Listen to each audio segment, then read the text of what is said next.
Well, joining us now, our senior business correspondent, Amanda Lang. This is a topic we've been talking about a lot up here, the pipeline. Amanda.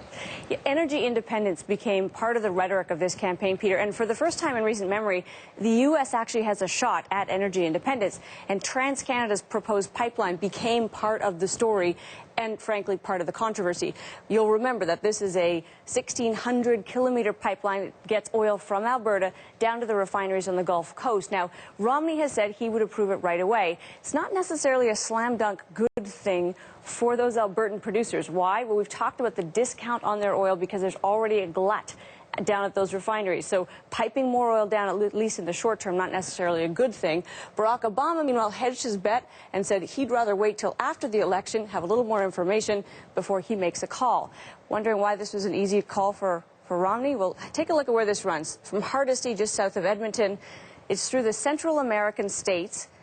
They all happen to be red. There's Nebraska. Nebraska is a really interesting state. This may ultimately end up being routed around Nebraska. The governor there has asked the State Department and President Obama to block this.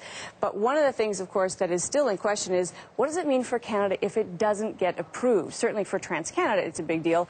The economic value of this pipeline has actually been estimated at about $600 billion to Canadians.